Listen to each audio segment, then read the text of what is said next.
Assalamualaikum warahmatullahi wabarakatuh.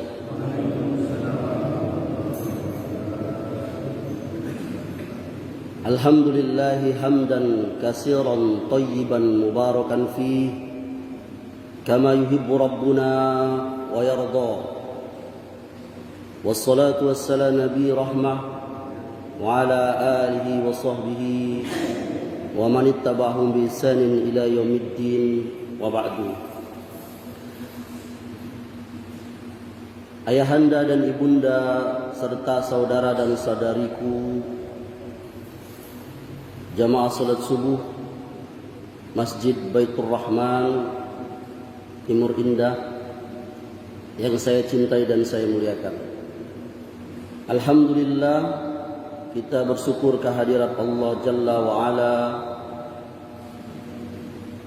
Allah masih memberikan kepada kita nikmat sehat, nikmat hidayah dan nikmat waktu luang, sehingga kita dapat melaksanakan ubudiyah, penyembahan kepada Rabb kita Allah Subhanahu wa taala.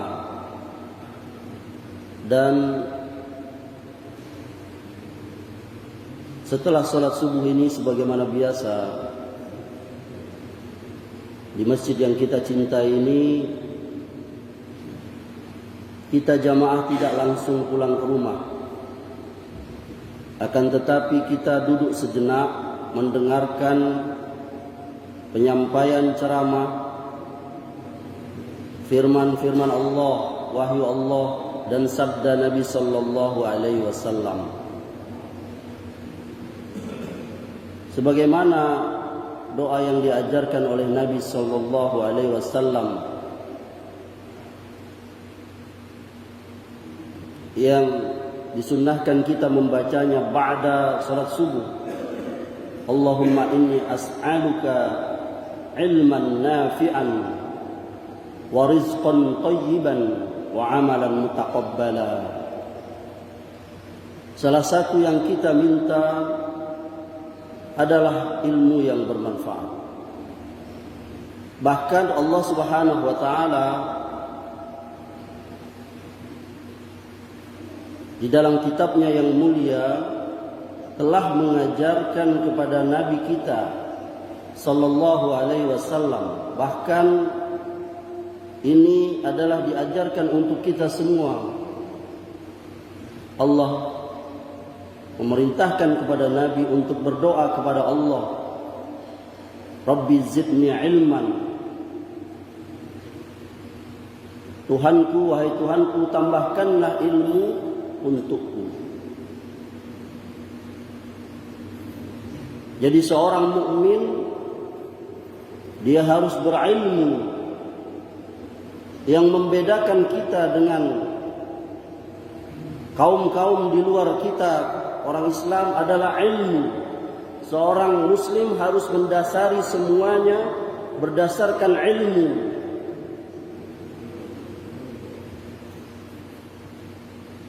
Allah melarang kita mengikuti sesuatu tanpa ilmu. Wala taqfu ma laisa laka bihilm. Jangan kamu ikuti sesuatu tanpa ilmu, kata Allah. Sesungguhnya pendengaran, penglihatan dan hati akan diminta tanggung jawab. Di surah Al-Isra ayat 36. Bahkan Allah memulai dengan ilmu sebelum la ilaha illallah. Allah berfirman, fa'lam annahu la ilaha illallah.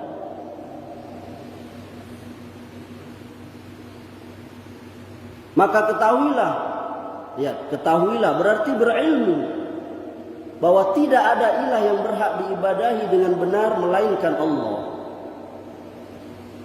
Dan menariknya, Al-Imam Al-Bukhari di kitab Sahihnya, beliau memberikan satu bab khusus, al-ilmu qabla al-qaul wal amal. Ilmu itu sebelum berkata dan berbuat. Jadi kita mengamalkan segala sesuatu bil ilmu, dengan ilmu.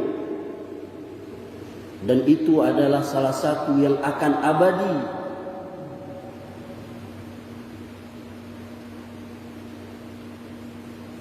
Iza mata ibnu Adam in qata amaluhu illa min thalath.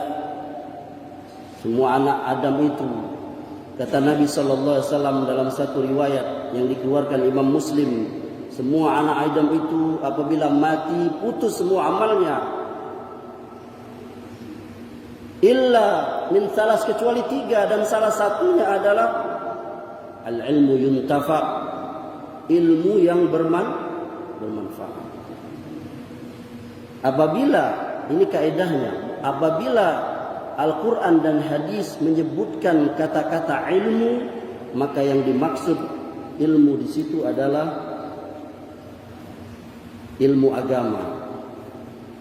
Adapun ilmu dunia itu berjalan sesuai dengan peradaban manusia. Ayahanda dan ibunda serta saudara dan saudariku jamaah yang dimuliakan Allah,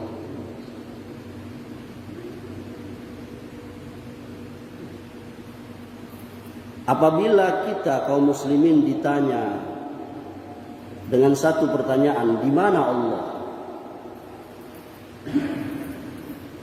Maka kaum muslimin kadangkala berbeda-beda jawabannya. Ada yang menjawab Allah itu tidak di kanan, tidak di kiri, tidak di depan, tidak di belakang, tidak di atas, tidak di bawah. Kalau begitu, Anda menyembah siapa? Berarti Anda menyembah sesuatu yang tidak ada. Ada yang menjawab, la adri, saya tidak tahu. Kenapa dia sampai tidak tahu? Ada yang menjawab, Allah itu di dalam hati. Betul seperti itu? Apakah zat Allah itu ada di dalam hati? Ini tidak mungkin keluar dari muslim yang lurus akidahnya, melainkan seseorang yang telah tercemari akidahnya dengan wihdatul wujud, kesatuan dengan Tuhan, dan ini faham yang sesat. Ada lagi yang menjawab, Allah itu fi kulli makan, di seluruh tempat Allah ada. Berarti Anda mengatakan Allah itu ada di WC, di got, di tempat-tempat yang kotor. Fal'iyazubillah. Oleh karenanya,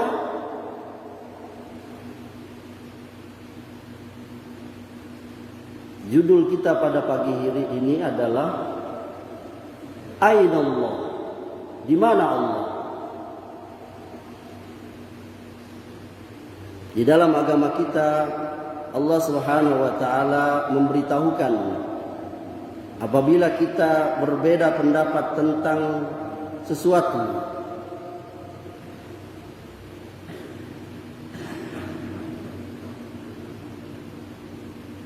maka kembalikanlah dia kepada Alkitab, yakni Al-Quran dan As-Sunnah. Fa in tanaza'tum fi shay'in farudduhu ila Allah war Rasul. Jika kamu berbeda pendapat tentang segala sesuatu, maka kembalikanlah dia kepada Allah, yakni Al-Quran. Kembalikanlah kepada Rasul, yakni As-Sunnah, yang sampai kepada kita, yakni hadis. Ini ada di surah An-Nisa ayat 59. Maka pertanyaan, Aina Allah? Di mana Allah? Sebenarnya pertanyaan ini telah pernah diajukan oleh Nabi Sallallahu Alaihi Wasallam. Kisahnya diawali dengan ada seorang sahabat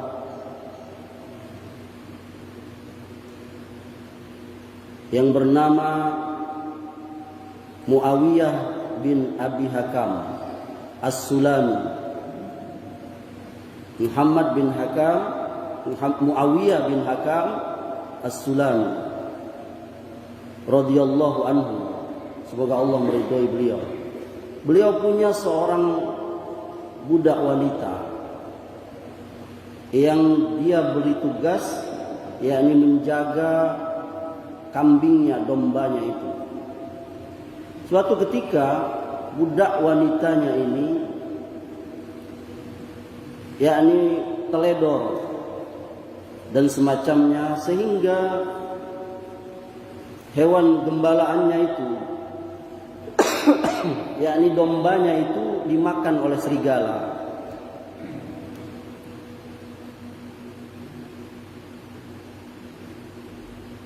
Lalu beliau Muawiyah marah. Beliau mengatakan, aku ini manusia biasa, bisa marah. Lalu dia sampai menampar budak wanitanya itu.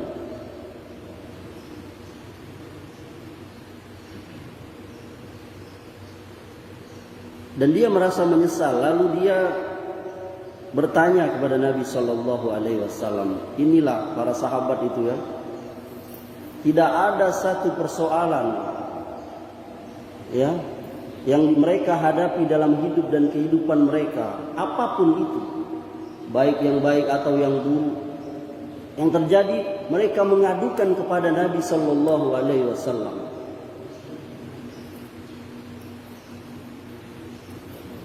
Lalu Nabi Shallallahu Alaihi Wasallam menyuruh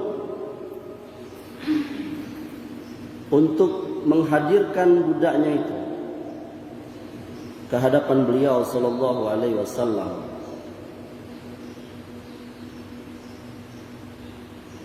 Faqala laha aina Allah. Beliau Shallallahu Alaihi Wasallam bertanya kepada budak perempuan itu, di mana Allah? Qalat fis sama'.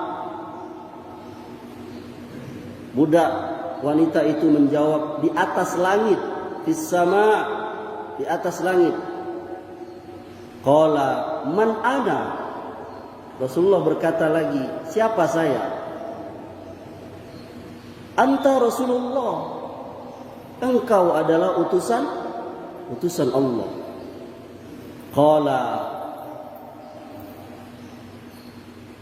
a'tiqha fa innaha mu'minah.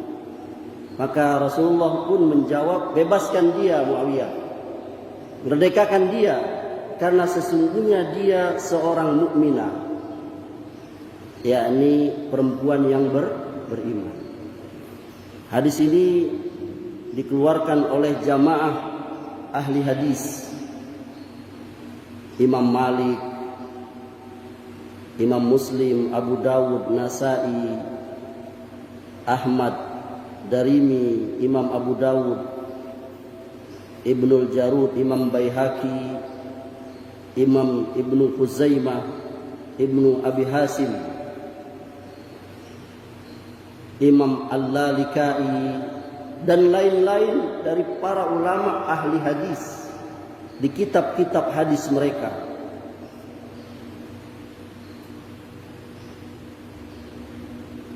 Dari hadis ini kita bisa mengambil pelajaran, banyak pelajaran, bahwa jawaban-jawaban tadi ternyata menyalahinya.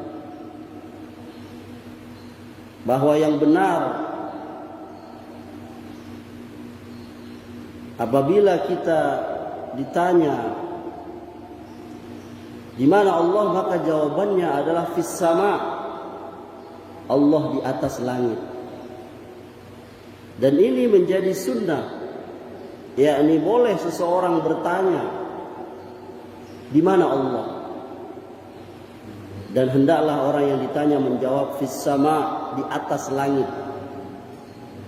Untuk menjalankan hadis ini, para ulama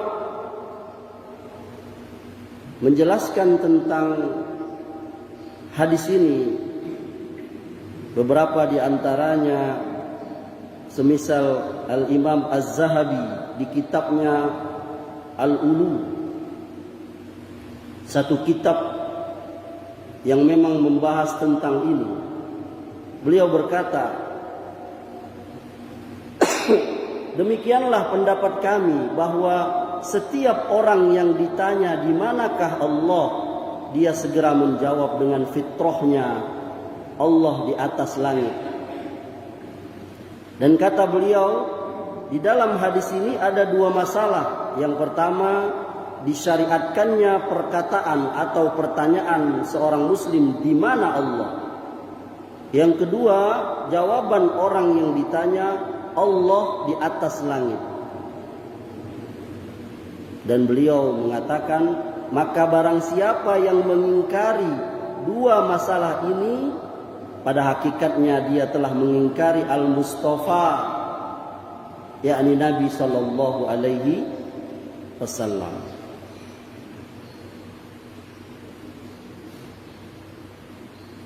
Yang kedua, Al-Imam Ad-Darimi di kitabnya Ar-Raddu 'alal Jahmiyah, bantahan untuk kaum Jahmiyah, di halaman 39 beliau berkata, di dalam hadis ini Rasulullah SAW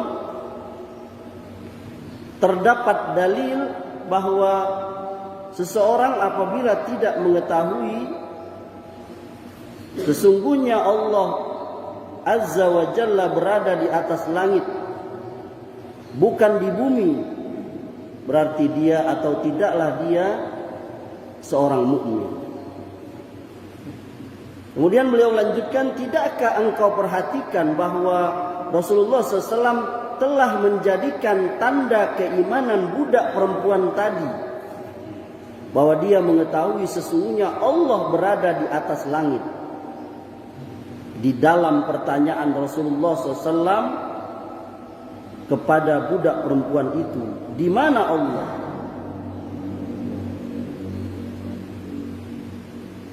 Mendustakan perkataan orang yang mengatakan bahwa Allah berada di segala tempat dan tidak boleh disifatkan dengan pertanyaan di mana Allah. Jadi ada orang yang tadi itu apabila ditanya di mana Allah, maka dia menjawab Allah di segala tempat. Ayahanda dan ibunda yang dimuliakan oleh Allah. Kemudian kita telah mengetahui bahwa segala sesuatu itu kita kembalikan kepada Al-Quran dan As-Sunnah. Apalagi pembicaraan tentang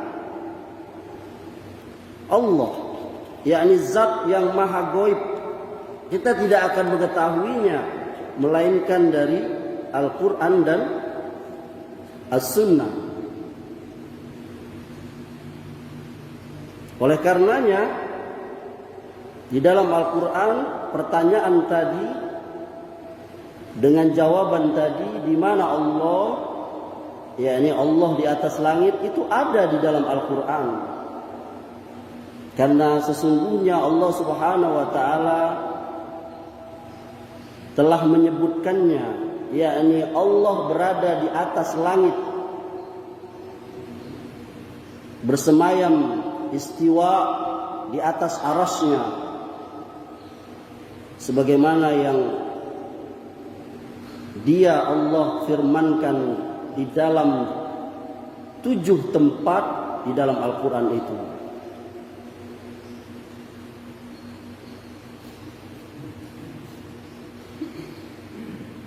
Salah satunya adalah Allah berfirman, Ar-Rahmanu 'alal arsy istawa. Dia Allah Ar-Rahman yang bersemayam di atas arsy.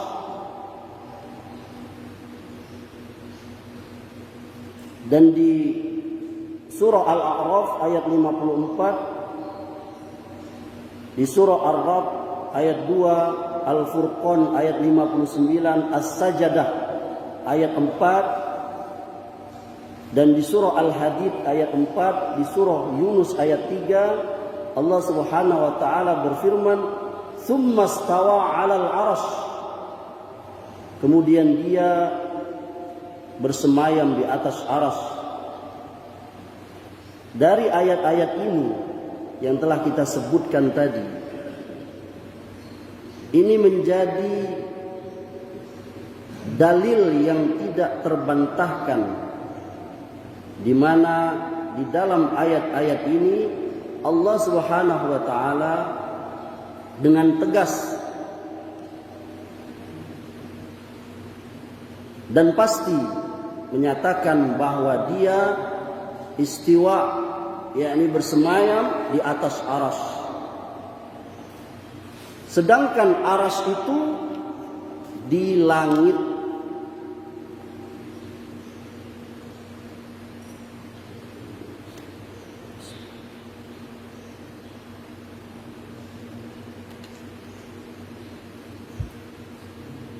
Arsy adalah makhluk Allah yang sangat besar, bahkan yang terbesar. Nabi Shallallahu Alaihi Wasallam beliau pernah memberitahukan kepada para sahabat bagaimana besarnya arsy Allah itu. Ya, kita di dalam Al-Quran banyak sekali membaca dan mendengar arsy.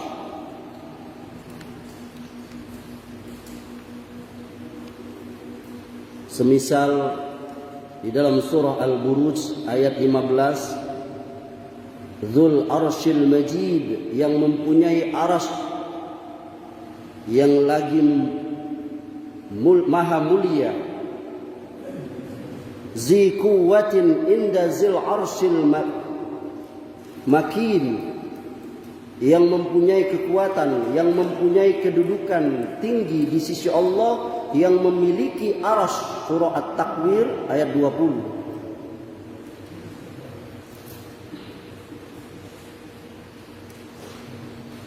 Ya. Kemudian di dalam surah Al-Hadid ayat 4, huwallazi khalaqas samawati wal arda fi sittati ayyamin thumma istawa 'alal 'arsy. Dialah Allah yang menciptakan langit dan bumi di dalam 6 masa, 6 hari, kemudian Dia bersemayam di atas arsy. Dan puluhan ayat-ayat yang lain yang menjelaskan tentang makhluk yang bernama arsy ini. Demikian juga Nabi Shallallahu Alaihi Wasallam, beliau telah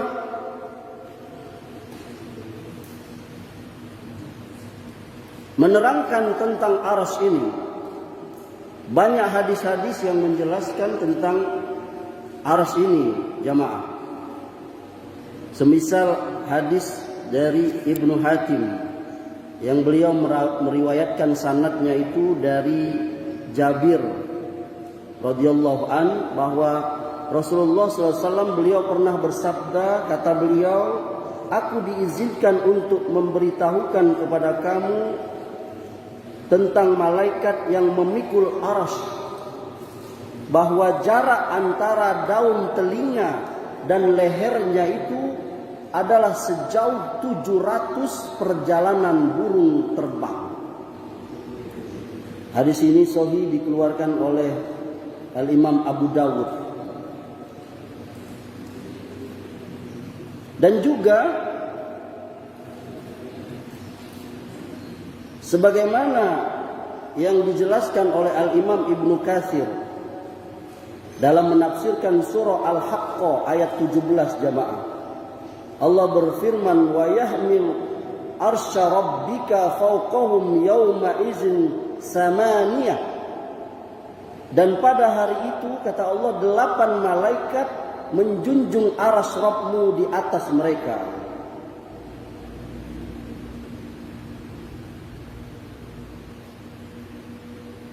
Dan diriwayat Sa'ad bin Jubair bahwa jumlah malaikat pemikul arsy itu ada 8, yang diterima juga dari Ibnu Abbas. Dalam hadis yang lain juga dikeluarkan oleh Imam Muslim, disebutkan bahwa jarak antara telinga dengan pundak salah satu malaikat pemikul arsy itu jaraknya itu sejauh perjalanan 700 tahun. Alangkah besarnya itu arsy. Apalagi Allah, Allahu Akbar, Allah Maha Besar. Arsy itu di dalam riwayat dikatakan dia memiliki tiang-tiang penyangga, dan arsy itu merupakan atap, yakni surga Firdaus, yakni surga yang paling tinggi. Allahu Akbar. Jadi dari dalil-dalil yang telah kita sebutkan tadi dengan jelas mengatakan bahwa Ar-Rahman, yakni Allah itu berada di atas langit, bersemayam di atas arsy dengan segala kebesaran dan kemuliaannya. Kemudian jamaah rahimakumullah, Allah juga disifati dengan yang namanya Al-Ulu. Apa itu Al-Ulu? Yakni ketinggian. Allah Maha Tinggi.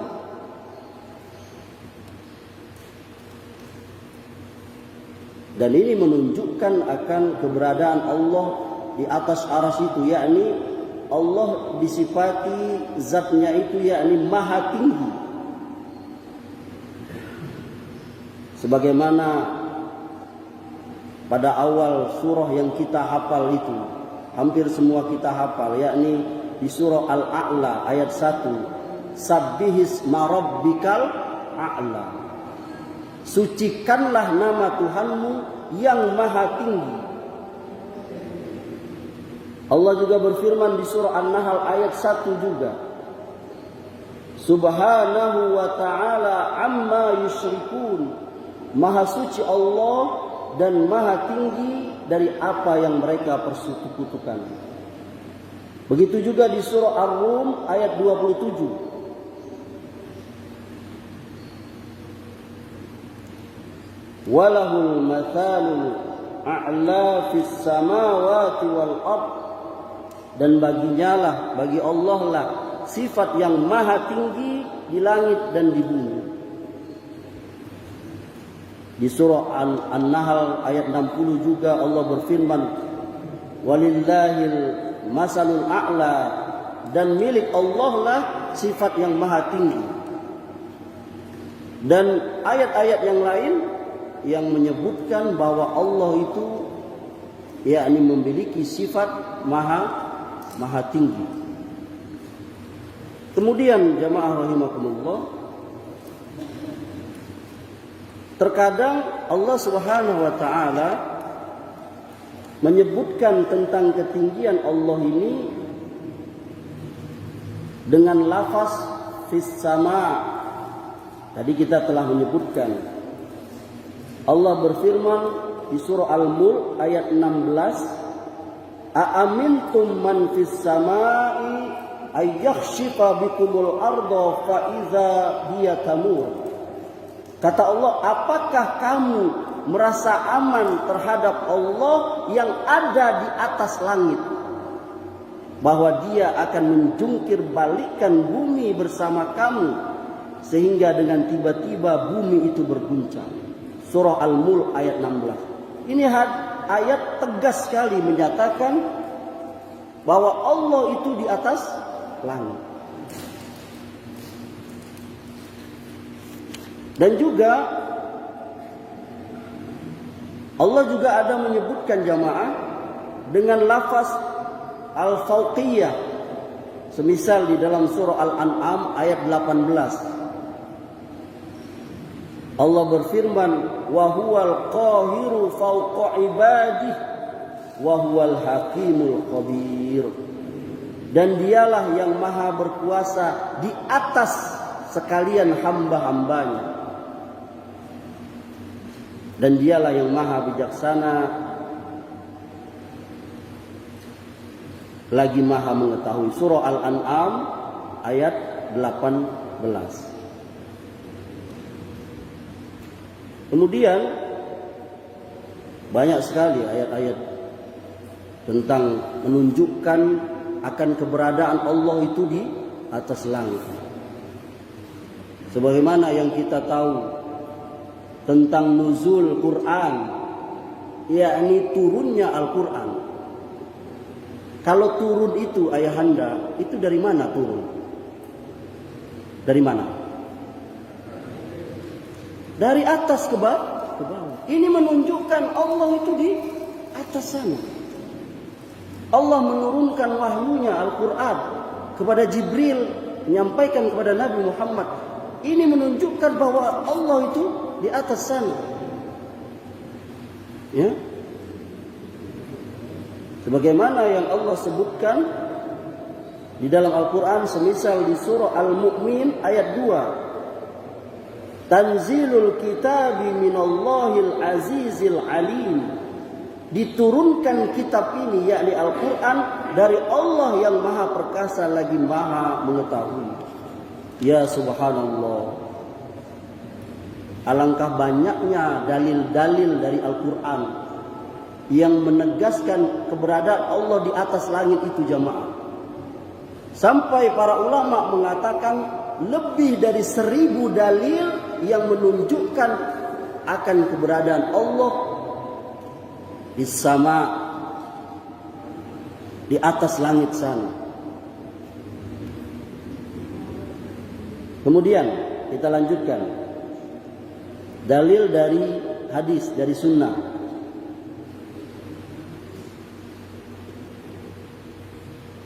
Ini ada sebuah hadis yang menunjukkan bahwa Allah itu berada di atas langit. Rasulullah SAW beliau bersabda, Ar-Rahimuna yarhamuhumur Rahman, Arhamu ahlal ardi yarhamkum man fis sama. Perhatikan ini. Ini sering kita dengar ya di kota kita ini. Bahkan dulu saya lihat ada tulisan di jalan-jalan itu. Orang-orang yang penyayang, kata Rasulullah, mereka itu akan disayang oleh Allah yang maha penyayang. Oleh karenanya, sayangilah orang-orang yang di bumi, niscaya zat yang di atas langit, yakni Allah, akan menyayangimu. Hadis ini sahih, ya, dikeluarkan oleh Imam Ahmad, Hakim, dari sahabat Abdullah bin Amr bin As. Kemudian hadis yang kedua, Rasulullah beliau menyebutkan, ala ta'manuni wa ana aminu man fis sama. Tidakkah kamu percaya kepadaku, padahal aku orang kepercayaan zat yang di atas langit.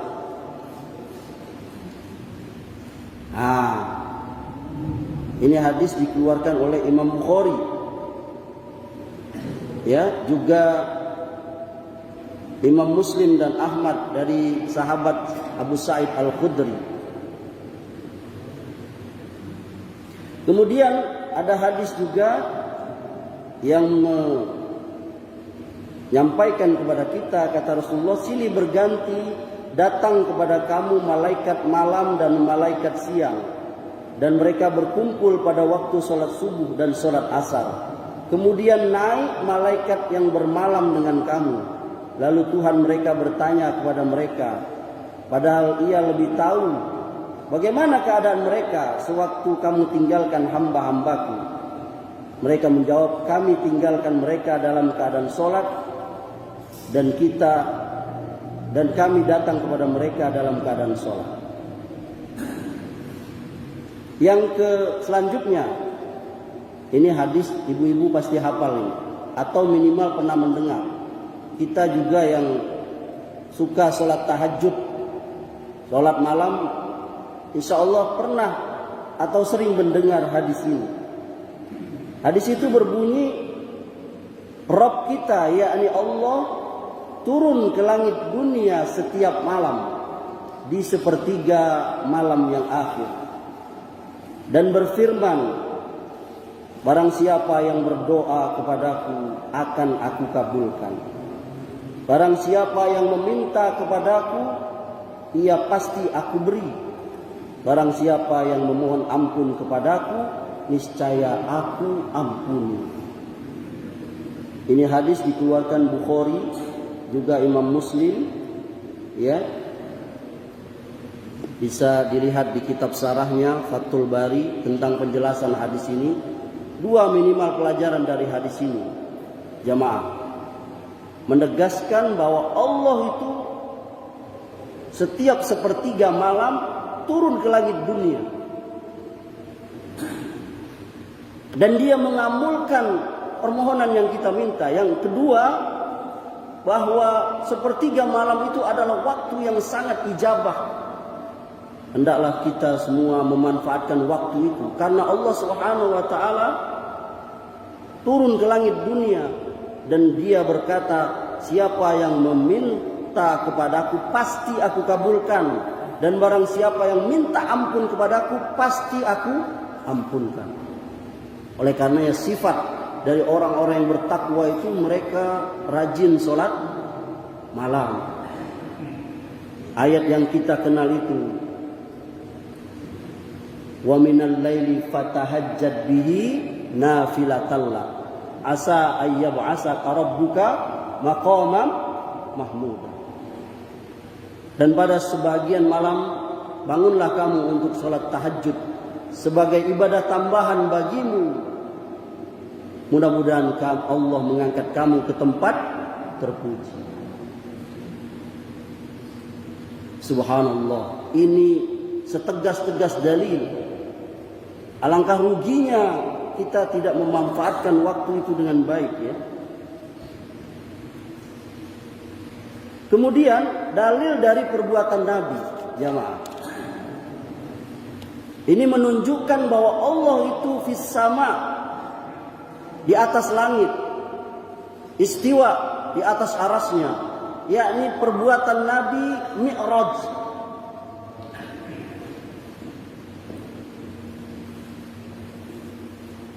Yakni Nabi itu beliau pernah melakukan satu perjalanan yang menjadi mukjizat beliau, yang Allah abadikan di surah Bani Israel, atau kita kenal juga namanya Al-Isra. Karena memang nama-nama surah di Quran itu ada beberapa nama.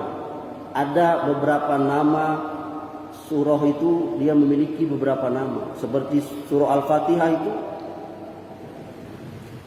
ada nama-namanya. Selain Al-Fatihah dia juga dikasih nama Umbul Kitab, induknya, ibunya kitab Quran. As-Sab'ul Masani. Apa itu? 7 ayat yang diulang-ulang. Jadi memang nama-nama surah Quran itu ada beberapa nama. Begitu pula surah Bani Israel atau Al-Isra itu.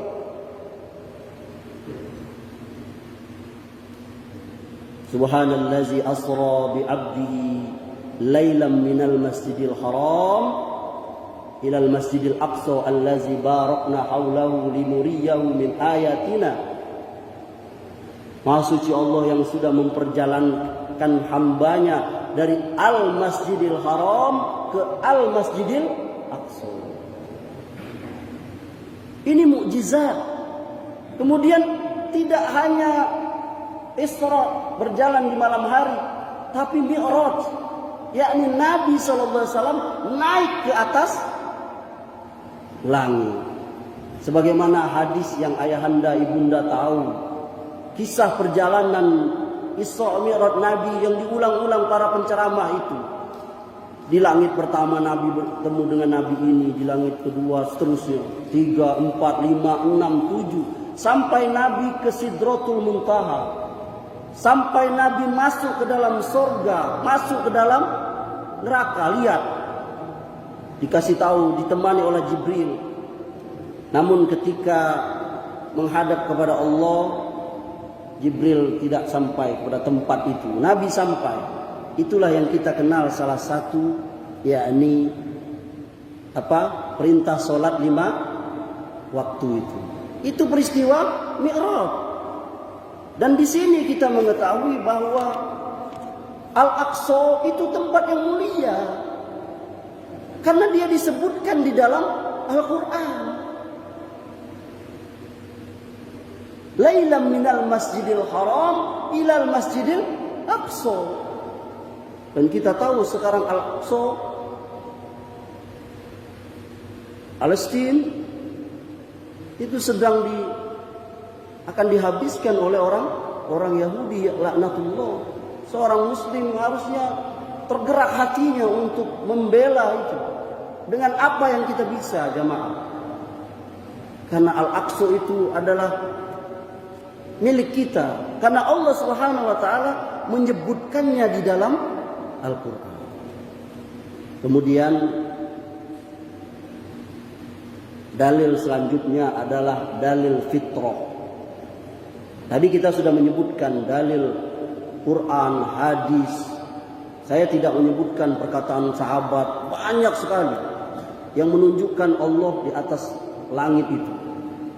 Ini kita persingkat, yakni dalil fitrah kita.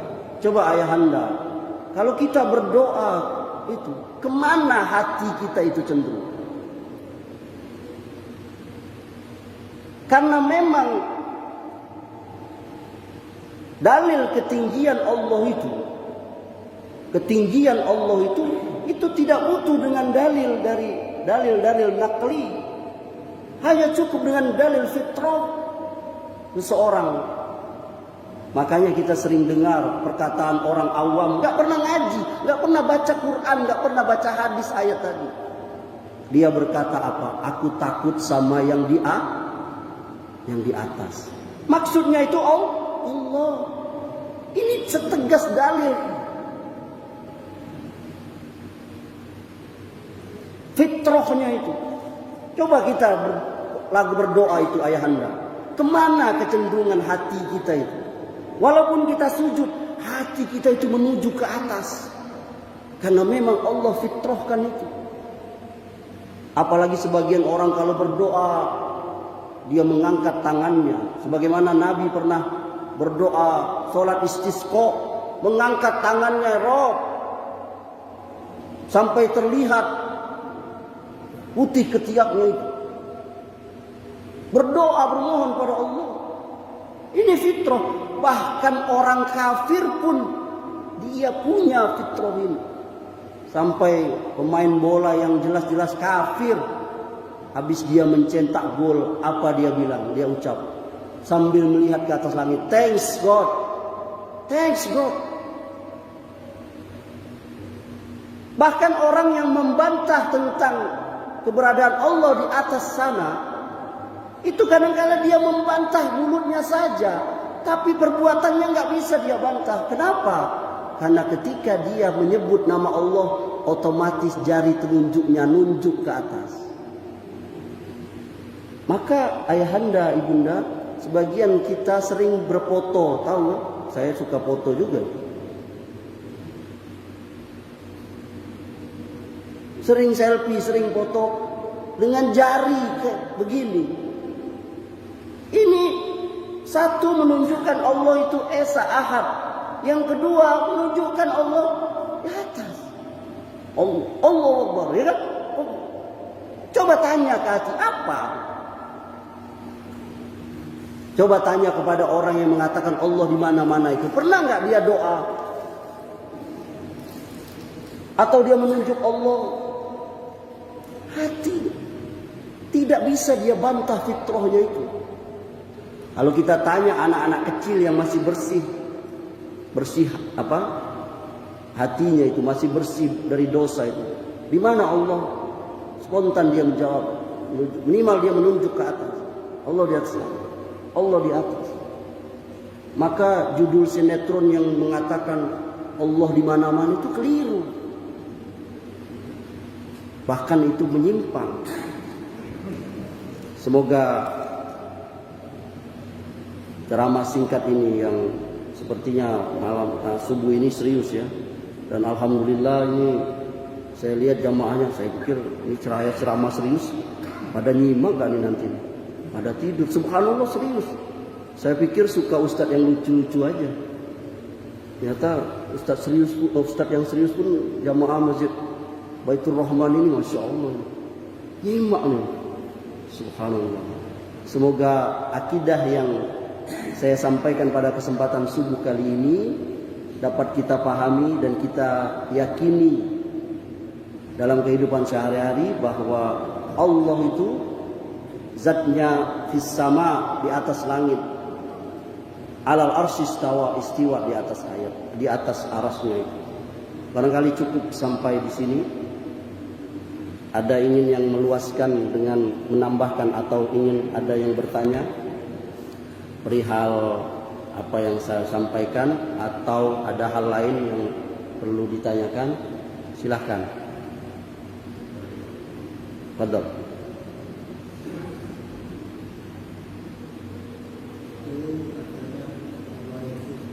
Kurang dengar. Ada mic ya?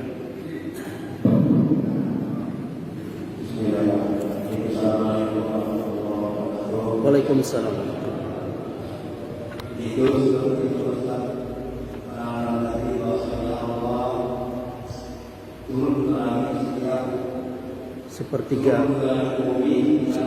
Sepertiga malam.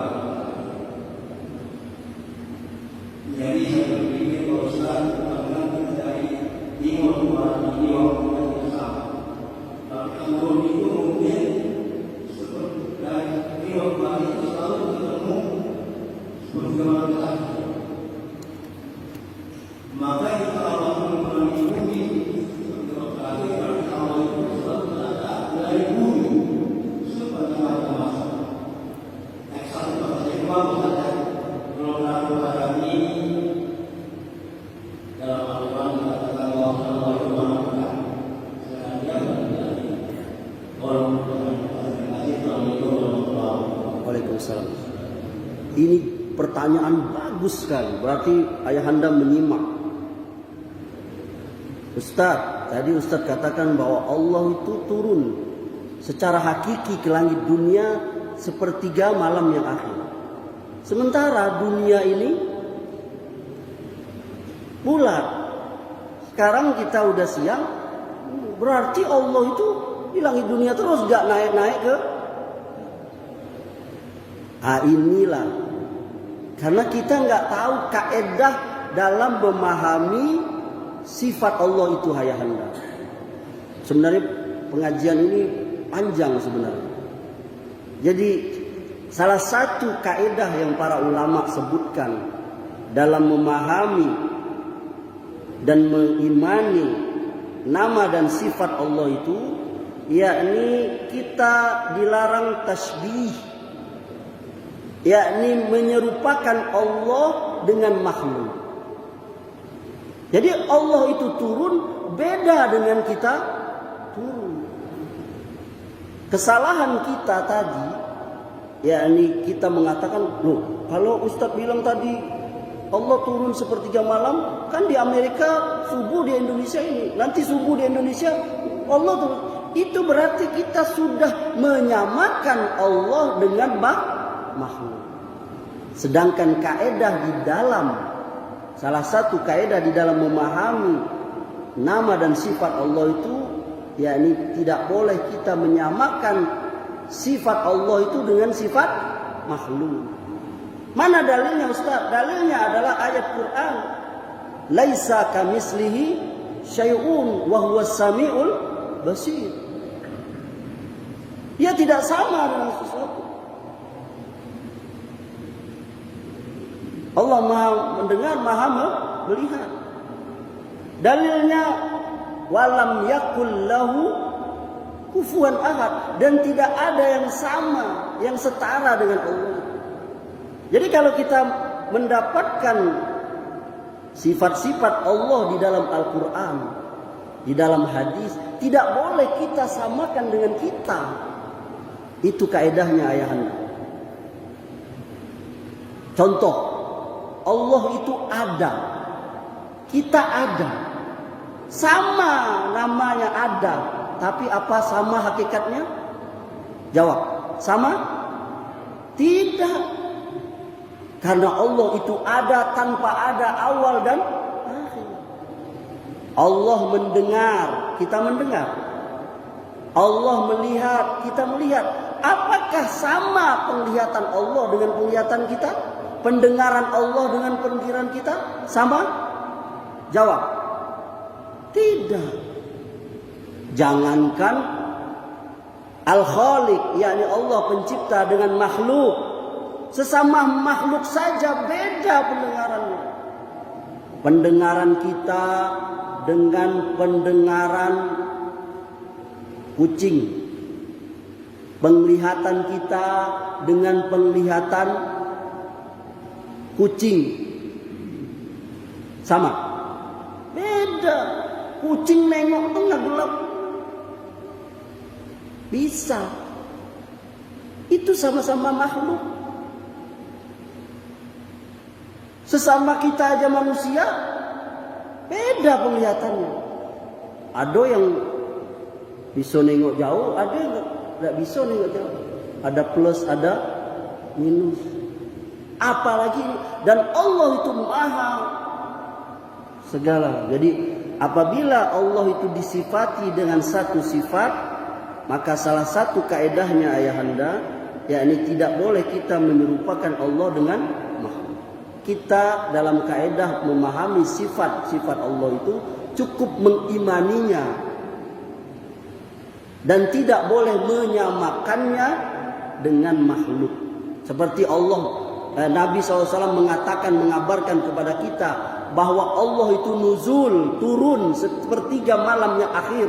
Karena ini diriwayatkan dengan hadis yang sahih, maka kita cukup mengimaninya tanpa kita menyamakannya dengan makhluk turun.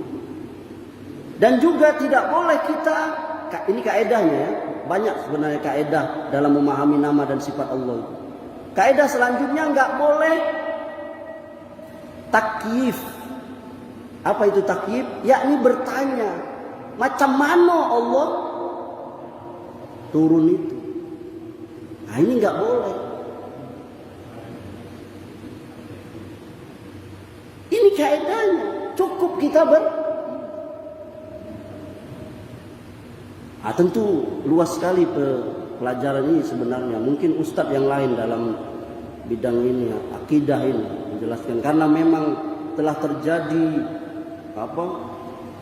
penyimpangan yang banyak sekali di tengah-tengah kaum muslimin dalam bab ini. Oleh karenanya tentu tidak cukup waktu untuk menjelaskan hal ini. Yang kedua tadi apa? Yang kedua ya Anda? Hah? Oh iya, Allah dekat. Nah, saya tidak hadir dalam ingatan saya di surah apa. Ayah Anda ingat surahnya, ayatnya? Betul, ada memang salah satu pertanyaan, bagaimana Allah mengatakan bahwa di ayat itu Allah itu dekat.